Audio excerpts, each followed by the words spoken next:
ಪಕ್ಷದ ನಾಯಕರು. ಪ್ರಧಾನಮಂತ್ರಿಯವರಿಗೆ ಪ್ರತಿಯೊಂದು ಡೀಟೇಲ್ಸ್ ಗೊತ್ತಿದೆ, ಇಂಚು ಡೀಟೇಲ್ಸ್ ಗೊತ್ತಿದೆ.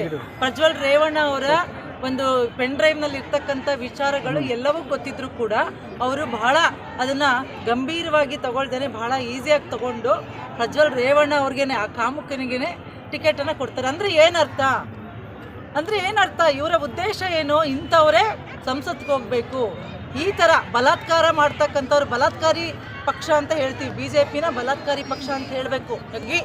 ಈ ಗುಂಡಾಯಿಸಮ್ ಅವರ ಪರವಾಗಿ ಇರ್ತಕ್ಕಂಥದ್ದು. ಇವತ್ತು ಅಮಿತ್ ಶಾ ಅವ್ರಿಗೆ ಗಡೀಪಾರು ಮಾಡಿರಲಿಲ್ವಾ? ಇವತ್ತು ಅವರೇ ಗೃಹ ಮಂತ್ರಿಗಳು ಯಾರು ಅಂದರೆ ನಮ್ಮ ದೇಶಕ್ಕೆ ಅವರೇನೆ. ಇವತ್ತು ಅವರು ಕೂಡ ಸೇರಿದಂಗೆನೆ ಎಲ್ಲರೂ ಕೂಡ ಇಂಥ ಒಬ್ಬ ನೀಚನಿಗೆ ಬೇಡ ಅಂತ ಅವ್ರ ಪಕ್ಷದವರೇನೆ ಬೇಡ ಅಂತ ತುಂಬಾ ವಿರೋಧ ಮಾಡಿದ್ದಾರೆ. ಟಿಕೆಟ್ ಕೊಡಬಾರ್ದು, ಅವ್ರು ಕೊಟ್ಟರೆ ನಾವು ಇಲ್ಲಿ ಅವ್ರ ವಿಚಾರದಲ್ಲಿ ಇದ್ದಂತಹ ಎಲ್ಲವನ್ನು ಬಿಡ್ತೀವಿ ಅಂದರೂ ಕೂಡ ಅದನ್ನು ಮಾಧ್ಯಮದಲ್ಲಿ ತೋರಿಸಬಾರ್ದಂತ ಅದಕ್ಕೆ ನಿರ್ಬಂಧನೆಯನ್ನು ತಂದು ಅವನಿಗೆ ಟಿಕೆಟ್ ಕೊಡ್ತಾರೆ. ಅದು ಅಲ್ಲದೆ ಪ್ರಧಾನಮಂತ್ರಿಗಳು ಯಾವಾಗಲೂ ಬೇಟಿ ಬಚಾವೋ ಬೇಟಿ ಪಡಾವೋ ಮತ್ತು ನಾರಿ ಶಕ್ತಿ ಮತ್ತು ನಾರಿ ಸಮಾನ್ ಅಂತ ಮಾತನಾಡ್ತಾರೆ ಅಷ್ಟೇ. ಆದರೆ ನಮ್ಮ ದೇಶದ ಮಹಿಳೆಯರ ಪರವಾಗಿ ಅವ್ರಿಗೆ ಯಾವುದೇ ಕಾಳಜಿ ಇಲ್ಲ. ಹಂಗಾಗಿ ಅವತ್ತು ಬಂದು ಏನು ಹೇಳ್ತಾರೆ, ಅವರು ವೇದಿಕೆ ಮೇಲೆ ಪ್ರಚಾರಕ್ಕೆ ಬರ್ತಾರೆ, ಅವನ ಪರವಾಗಿ ಬಂದು ಪ್ರಜ್ವಲ್ ರೇವಣ್ಣನ ಗೆಲ್ಲಿಸಿ ಅಂತೇಳಿ, ಅಂದರೆ ಒಬ್ಬ ರೇಪಿಸ್ಟ್ನ ಗೆಲ್ಲಿಸಿ ಅಂತ ಹೇಳಿ ಹೋಗಿದ್ದಾರೆ. ಇಂಥ ವಿಚಾರದಲ್ಲಿ ಇವತ್ತು ನಮ್ಮ ಸರ್ಕಾರದ ಮೇಲೇ ಪ್ರಶ್ನೆ ಮಾಡ್ತಾ ಇದ್ದಾರೆ, ನೀವೇ ಟಿಕೆಟ್ ಕೊಟ್ಟಿದ್ರಿ ಅಂತ. ನನಗೆ ಒಂದು ನಗಬೇಕೋ ಅಳಬೇಕೋ ಗೊತ್ತಾಗ್ತಾ ಇಲ್ಲ. ಇವತ್ತು NDA ಪಕ್ಷದ ಜೊತೆ ಮೈತ್ರಿ ಮಾಡಿಕೊಂಡು JDS BJP ಒಂದಾಗಿ ಅಭ್ಯರ್ಥಿಯನ್ನು ಇವತ್ತು ಚುನಾವಣೆ ಮಾಡ್ತೇವೆ. ಈ ಒಬ್ಬ ವ್ಯಕ್ತಿಯ, ಇವನೊಬ್ಬ ಸ್ಯಾಡಿಸ್ಟ್ ರೇಪಿಸ್ಟ್, ಇವನೊಬ್ಬ ಕಾಮುಕ ವ್ಯಕ್ತಿಯ ಒಂದು ಏನು ಇವತ್ತು ಚುನಾವಣೆಗೆ ನಿಂತಿದಾರಲ್ಲ, ಇದನ್ನು ವಜಾ ಮಾಡಬೇಕು, ಅವರ ಅಭ್ಯರ್ಥಿತನವನ್ನೇ ವಜಾ ಮಾಡಬೇಕಂತ ನಾವು ಆಯೋಗಕ್ಕೆ ಕೇಳ್ಕೊಳ್ತಾ ಇದ್ದೀವಿ. ಜೊತೆಗೆ ಈಗ ವಿದೇಶಕ್ಕೆ ಹೋಗಿರತಕ್ಕಂಥ ಪ್ರಜ್ವಲ್ ಈ ಸಂಬಂಧಪಟ್ಟಂಗೆ ಫಸ್ಟ್ ರಿಯಾಕ್ಷನ್ ಕೊಟ್ಟಿದ್ದಾರೆ, 7 ದಿನ ಕಾಲಾವಕಾಶ ಕೇಳಿದ್ದಾರೆ. ಈ ಬಗ್ಗೆ ಏನು ಹೇಳ್ತೀರಿ? ಹೌದು, ಒಳ್ಳೇದು, ಭಾಳ ಒಳ್ಳೆಯದು. ಅವ್ರಿಗೆ ರಾಜ ಮರ್ಯಾದೆಯಿಂದ ನಾವು ಬರ್ಮಾಡ್ಕೊಳ್ತೀವಿ. ಅವ್ರಿಗೆ SIT ತನಿಖೆಗೆ ಸಹಕಾರ ಕೊಡಿ ಅಂತ ಕೇಳ್ತೀವಿ. ಮತ್ತು ಅವರು ವಿದೇಶಕ್ಕೆ ಹೋಗಿರೋ ಹಿಂದೆನೂ ಕೂಡ ಪ್ರಧಾನಮಂತ್ರಿಯವರೇ ಸಹಾಯ ಮಾಡಿರೋದು. ಅವ್ರು ತಪ್ಪಿಸ್ಕೊಂಡು ಓಡೋಗೋಕ್ಕೆ ಅವ್ರಿಗೆಲ್ಲ ಗೊತ್ತಿತ್ತು. ಎಲ್ಲ ಏರ್ಪೋರ್ಟ್ಗಳು ಕೂಡ ಅವರ ಅಧೀನದಲ್ಲಿರೋದು, ಕೇಂದ್ರ ಸರ್ಕಾರದ ಅಧೀನದಲ್ಲಿರೋದು. ಇದು ರಾಜ್ಯ ಸರ್ಕಾರದ ಅಧೀನದಲ್ಲಿಲ್ಲ, ಕೇಂದ್ರ ಸರ್ಕಾರದ ಅಧೀನದಲ್ಲಿರೋದು.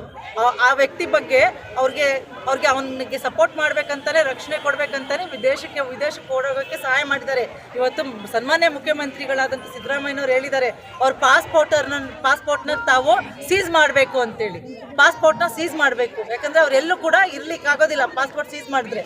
ಹಾಗಾಗಿ ಹೇಳಿದ್ದಾರೆ, ಇವತ್ತು ಆ ಕೆಲಸವನ್ನು ಮೊದಲು ಪ್ರಧಾನಮಂತ್ರಿಗಳು ಮಾಡಬೇಕು. 7ನೇ ತಾರೀಕುವರೆಗೂ ಕೂಡ ಕಾಯಕ್ಕೆ ಬಿಡಬಾರ್ದು. 3ನೇ ತಾರೀಕು ಏನೋ ಬರ್ತಾರೆ ಅಂತಿದ್ರು, ಬೇಗ ಬರಬೇಕು.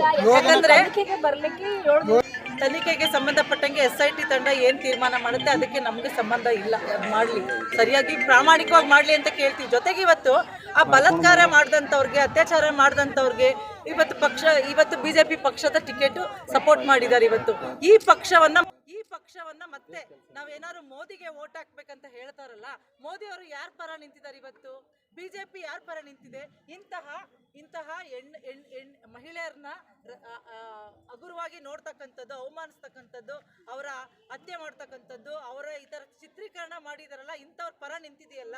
ಹಂಗಾಗಿ ಇವತ್ತು BJP ಪಕ್ಷದ ಅಭ್ಯರ್ಥಿಗಳನ್ನ ನಾವು ಯಾವುದೇ ಕಾರಣಕ್ಕೂ ಕೂಡ ನಮ್ಮ ರಾಜ್ಯದಲ್ಲೇ ಅಲ್ಲ, ಇಡೀ ದೇಶದಲ್ಲಿ ಗೆಲ್ಲಲಿಕ್ಕೆ ಬಿಡಬಾರ್ದು. ಇವ್ರ ಕೈಗೆ ಮತ್ತೆ ನಾವು ಅಧಿಕಾರವನ್ನ ಕೊಡಬಾರ್ದು. ಯಾವುದೇ ಕಾರಣಕ್ಕೂ ಕೂಡ ಬೀದರಲ್ಲಿ ಒಂದೇ ಅಲ್ಲ, ಇಡೀ ದೇಶದಲ್ಲಿ BJP ಅಭ್ಯರ್ಥಿಗಳನ್ನ ಸೋಲಿಸಿ ಮನೆ ಕಳಿಸ್ಬೇಕು. ಇವತ್ತು ಸಂವಿಧಾನ ರಕ್ಷಣೆ ಮಾಡ್ತಾ ಇರ್ತಕ್ಕಂತಹ, ಪ್ರಜಾಪ್ರಭುತ್ವ ವ್ಯವಸ್ಥೆಯಲ್ಲಿ ನಂಬಿಕೆ ಇಟ್ಟಿರ್ತಕ್ಕಂತಹ, ಮಹಿಳೆಯರ ರಕ್ಷಣೆಗೆ ಸದಾಕಾಲ ನಿಂತಿರ್ತಕ್ಕಂತಹ, ಮಹಿಳೆಯರಿಗಾಗಿ ಗ್ಯಾರಂಟಿಗಳನ್ನ ಕೊಟ್ಟು ಅವ್ರನ್ನ ಸಬಲೀಕರಣ ಮಾಡ್ಬೇಕಂತ ನಿಂತಿರ್ತಕ್ಕಂಥ ಗ್ಯಾರಂಟಿ ಪಕ್ಷ ಸರ್ಕಾರ ಅಂದ್ರೆ ಕಾಂಗ್ರೆಸ್. ನಮ್ಮ ದೇಶದ ಭವಿಷ್ಯಕ್ಕಾಗಿ ಕಾಂಗ್ರೆಸ್. ಹಂಗಾಗಿ ಇವತ್ತು ಕಾಂಗ್ರೆಸ್ ಪಕ್ಷದ ಅಭ್ಯರ್ಥಿಗಳನ್ನ ತಾವು ಗೆಲ್ಲಿಸೋದ್ರ ಮುಖಾಂತರ ತಕ್ಕ ಉತ್ತರವನ್ನ ಈ ಅತ್ಯಾಚಾರಿಗಳಿಗೆ ಕೊಡಬೇಕು, ಈ ಪಕ್ಷದ ನಾಯಕರುಗಳಿಗೆ ಕೊಡಬೇಕು ಅಂತ ಹೇಳಿ ನಾನು ಎಲ್ಲರಿಗೂ ಕೈ ಮುಗಿದು ಕೇಳ್ಕೊಳ್ತಾ ಇದ್ದೇನೆ.